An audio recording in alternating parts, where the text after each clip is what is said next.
Hi, this is Tom from ZeroToFinals.com. In this video, I'm going to be going through an overview of the anatomy of the skeleton. You can find written notes on this topic at ZeroToFinals.com/skeleton, and you can also find flashcards to test your knowledge on the anatomy of the skeleton at ZeroToFinals.com/digital flashcards. So let's jump straight in. We're going to go from top to bottom, taking an overview and learning the basic bones of the skeleton, which will help create a solid foundation before we look at each bone and joint in more detail in later videos. Let's start by looking at the skull. The skull consists of the bones of the head. The cranial bones surround the brain. At the front is the frontal bone.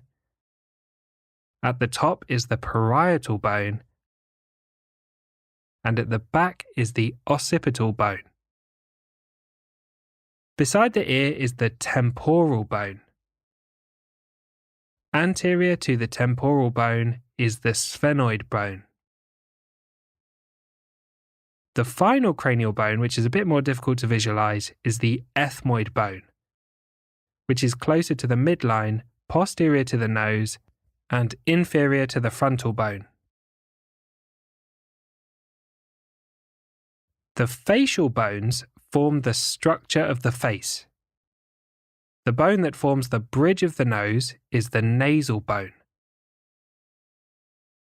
The bone that connects the nose, cheekbones, and the upper teeth is the maxilla.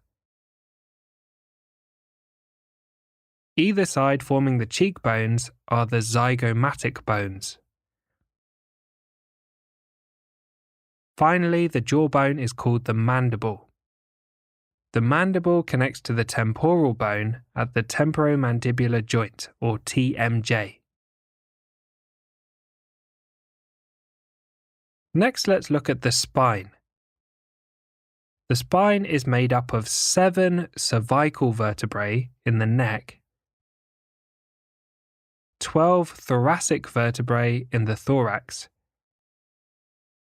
5 lumbar vertebrae, the sacrum, and the coccyx. Vertebrae are numbered from the top down.